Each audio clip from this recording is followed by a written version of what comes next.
নমস্কার, কেমন আছো সবাই? আজকের ভিডিওতে আমরা আলোচনা করব যে কাল থেকে হোয়াটসঅ্যাপ গ্রুপে বিভিন্ন গ্রুপে আমি যুক্ত রয়েছি। তো সেই সমস্ত গ্রুপে দেখতে পেলাম একটা মেসেজ ঘুরে বেরোচ্ছে। মেসেজটা কি না, পশ্চিমবঙ্গ আদিবাসী কল্যাণ সমিতির তরফ থেকে জানানো যাচ্ছে 19শে মার্চ মানে গতকাল চলে গেছে যেটা, তার রাত 10টার মধ্যে যারা যারা এসটি ক্যান্ডিডেট রয়েছে তারা যেন ওই একটা মেল আইডি দেওয়া আছে, ওই মেল আইডিতে গিয়ে বলে যে আমি জেনুইন এসটি, তাহলে তার নামটা বাদ দেওয়া হবে এবং বাকি যারা থাকবে তাদের বিরুদ্ধে একটা কেস করবে। মানে আলটিমেটলি পিআরবির বিরুদ্ধে একটা কেস হবে এসটি সার্টিফিকেট নিয়ে, যেটা নিয়ে আমি আগে একটা ভিডিও বানিয়েছিলাম যে ফেক এসটি সার্টিফিকেট নিয়ে। দেখো, এখানে আমি কিছু বলতে চাই না, কারণ বলতে গেলে একটা বিবাদ হয়ে যাবে, ঠিক আছে? ভাববে হয়তো একটা কমিউনিটিকে নিয়ে আমি কিছু বলছি। এখানে সত্যি আমার নিজস্ব কোনো মানে রাগ হিংসা কোনো কিছুই নেই, কারণ এটা সরকার থেকে গ্রাহ্য একটা কনস্টিটিউশনাল একটা কোটা। কিন্তু যারা এই কেসগুলো করছে তাদের কাছে আমার আন্তরিক নিবেদন যে এইসব করে কিচ্ছু হবে না ভাই। এই মেসেজটা তাদেরই জন্য। আলটিমেটলি যে সমস্ত ছেলেগুলো আজ 2 বছর ধরে কনসিস্টেন্টলি পড়াশুনো করে আজ র্যাঙ্ক করে পিএমটিপিএটি পাস করে ইন্টারভিউ পাস করে এখন বসে আছে না, তাদের দিকটা একবার ভাবো। বহু এসটি ক্যান্ডিডেট রয়েছে যারা 60-এর উপরে মার্কস পেয়ে বসে আছে, বহু এসটি ক্যান্ডিডেট। যদি দেখতে চাও পিডিএফটা খুলে ভালো করে দেখতে পারো। কোন একটা ছেলে, মুসলিম ছেলে, সে এসটি বলে নিজেকে দাবি করেছে, ভুলবশত করুক বা জেনে শুনে করুক, সেটার জন্য বাকি যে পুরো প্যানেলে এসটিটা পুরো ভুয়ো সেটা তো বলতে পারো না, তাই না? একজনের জন্য বাকিদের তো দোষ দিয়ে লাভ নেই। তো শুনতে পাচ্ছি এটা নিয়ে একটা কেস হবে। তো আমার মনে হয় এটা কোনো সদ্বুদ্ধিযুক্ত মানুষের কাজ নয়, কারণ এদের মধ্যে যদি কেউ 2 বছর ধরে খেটে পড়াশোনা করে থাকতো, আমার মনে হয় সে কেস করতে যেত না, কারণ সে জানে বেকারত্বের জ্বালাটা কী, আর 2 বছর সময়টা কতটা মানুষের জীবন, মানে অ্যাসপিরেন্টদের, যারা ডব্লিউপি অ্যাসপিরেন্ট রয়েছে তাদের জীবনকে কতটা নষ্ট করেছে। তার সহিত এই কেসের দরুন আরও যে প্যানেলটা কতদিন পর্যন্ত ঝুলতে পারে সেই সমস্ত বিষয় তাদের কোনো বিন্দুমাত্র আইডিয়া নেই। তার জন্য তারা এইসব নিয়ে মাতামাতি করছে।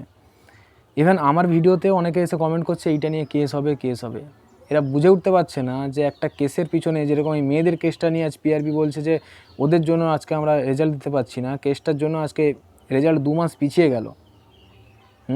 1-2 মাস রেজাল্টটা পিছিয়ে গেল।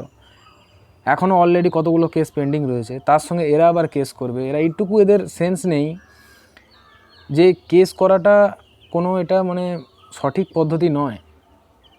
কিছু একটা ইস্যু ধরলাম, কেস করে দিলাম, কিছু একটা ইস্যু দেখলাম, কেস করে দিলাম। আরে ভাই, এতে সরকারই নিজে ফায়দা নিচ্ছে, এটা কি বুঝতে পারছো? মেয়েদের হাইট কেসটা একটা নর্মাল কেস, ঠিক আছে? ওটা 2-3টে হেয়ারিংয়ে মিটে যাওয়ার প্রবল সম্ভাবনা। মানে একটা সাধারণ মানুষ যদি বুঝতে পারে ব্যাপারটা কি, সেখানে কি জাজ বা অ্যাডভোকেটরা বুঝতে পারছে না? তারাও বুঝতে পারছে, কিন্তু কেসটাকে তারাও দীর্ঘায়িত করছে। তো সুতরাং কেস করছে অ্যাসপিরেন্টরা, ফায়দা নিচ্ছে সরকার, এটা কিন্তু স্পষ্ট। আমি সেই সমস্ত ভাই বোনদের জানাতে চাই যারা এই এসটিটা নিয়ে কেস করতে চাইছো, তোমরা একটু জিনিসটা বিবেচনা করো। এখানে তোমরাও রয়েছো যারা কেসের মধ্যে কেস করবে বলছো, তোমরাও এমন রয়েছো যারা ভালো ভালো মার্কস পেয়ে বসে আছো, তোমরাও বেকারত্বের জ্বালা ভুগছো। তো সুতরাং কারোর যদি উস্কানিমূলক মন্তব্যে তোমরা এরকম কিছু ডিসিশান নিয়ে থাকো, জিনিসটাকে নিয়ে 2-3বার বিবেচনা করে দেখো। আমার মনে হয় এরকম কেস করে কোনো সলিউশন হবে না। কোনো ক্যান্ডিডেট যদি তার কাছে ফেক এসটি সার্টিফিকেট থাকে, সেটা তো পিআরবি ইস্যু করে না।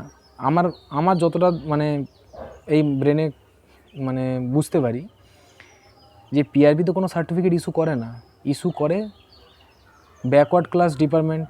সেই ডিপার্টমেন্টে যারা কর্মরত রয়েছেন তারা করেন, এবং তারা যদি কোনো ব্যক্তিকে বা কোনো ছেলেকে ক্রাইটেরিয়া পূর্ণ হওয়া না হওয়া সত্ত্বেও তাকে যদি সার্টিফিকেট দিয়ে থাকে, ধরো কেউ একজন মুসলিম, তাকে এসটি সার্টিফিকেট দিয়েছে, তো সেটা তাদের দোষ না, পিআরবির তো আর দোষ নয়। তো সেটা সেই সমস্ত ব্যাকওয়ার্ড যে ইয়ে রয়েছে কি বলে সরকারি যে ব্যাকওয়ার্ড ক্লাস ডিপার্টমেন্ট রয়েছে সেই ডিপার্টমেন্টকে জানানো উচিত। পিআরবির বিরুদ্ধে তো কেস করে লাভ নেই। পিআরবি দেখছে আমার কাছে ভ্যালিড সার্টিফিকেট আছে কি নেই, যদি দেখছে আছে সে অবশ্যই গ্রাহ্যতা দেবে। যে ডিপার্টমেন্ট সেটা নিয়ে ইস্যু করেছে সেই ডিপার্টমেন্টের এটা মানে কর্ণপাত করা উচিত তাকে, যে এই মানুষটা কি করে এসটি হলো। এটাও ভেবে দেখতে হবে সে যে এসটি করেছে সে সত্যি ভুলবশত করেছে নাকি জেনে শুনে করেছে, সেটাও একটা বিষয় রয়েছে। তো সুতরাং আমার মনে হয় না, ব্যক্তিগত দিক থেকে বলছি, এইটা নিয়ে কোনো কেস করে প্যানেলটাকে ঝুলানোর কোনো মানে হয়। কারণ সবাই ডিপ্রেশনে রয়েছে, আমিও ভিডিও বানাচ্ছি, আমার মুখ দেখে বুঝতে পারছো সবাই ডিপ্রেশনে রয়েছি ভাই। যদি তোমাদের মধ্যে এমন কেউ থেকে থাকো যারা কেস নিয়ে একটু মাতামাতি করছো, একটু জিনিসটা মানে ভেবে দেখো। কারণ এখানে বহু 11,000 12,000 ক্যান্ডিডেটের জীবন রয়েছে।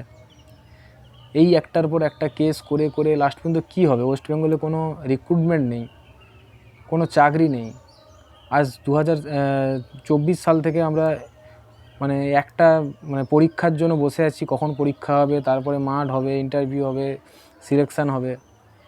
এই করতে করতে আমাদের মানে বয়স পেরিয়েই যাচ্ছে। এমন এমন ক্যান্ডিডেট রয়েছে যারা মানে বয়সে একদম শেষের সীমানায় রয়েছে। তাদের যদি সিলেকশান না হয় তারা পরের বার কিন্তু চান্স পাবে না। আর এই রিক্রুটমেন্টে যতক্ষণ না পূর্ণ হচ্ছে পরবর্তী কোনো ভ্যাকেন্সিও ছাড়বে না। যারা প্রত্যাশায় বসে আছে যে নেক্সট ভ্যাকেন্সিতে তারা নিজেদের নাম নথিভুক্ত করবে, তারাও পারছে না। এখানে শুধু 11,000 ক্যান্ডিডেট ইনভলভ নেই, বহু আপকামিং ক্যান্ডিডেট রয়েছে। সুতরাং সবার পরিবারের দিকটা ভেবে সব কিছু ডিসিশানটা নাও। দু একজনের জন্য বা কিছু বাইরের লোকের কথা শুনে তাদের উস্কানিতে কিছু ডিসিশান করতে যেও না ভাই। কেস যে কেউ করে দিতে পারে, কিন্তু তার ফল সবাইকে ভুগতে হয়। আমি বলছি না যে এসটিরা তাদের কেন কমিউনিটি থেকে বঞ্চিত হবে, আমার কথা হচ্ছে সব দিকটা ভেবে তারপর করো ওটা। এরকম একটা ক্যান্ডিডেটের ইয়ে দেখে মানে ভুল মানে মুসলিম হওয়া পরেও সে এসটি কী করে রেখেছে দেখে বাকি যত এসটি রয়েছে তাদের মধ্যেও যে ভুল রয়েছে, এরকম মন্তব্য করা কিন্তু ঠিক নয়। তো আমার যারা এসটি ভাই বোনরা ভিডিওটা দেখছো, তোমরা তোমাদের মতামতটা জানাও। আমি আমার ব্যক্তিগত মতামত বললাম, সে যে কমিউনিটি হয়ে থাকুক সবার এটা বোঝা উচিত, ঠিক আছে? আর ভিডিওটা যদি ইনফরমেটিভ লেগে থাকে শেয়ার করো, যাতে সবাই এটা বুঝতে পারে যে সব কিছু কেস দিয়ে মেটে না। চলো দেখাচ্ছে পরের ভিডিওতে, সাবস্ক্রাইব করে দিও।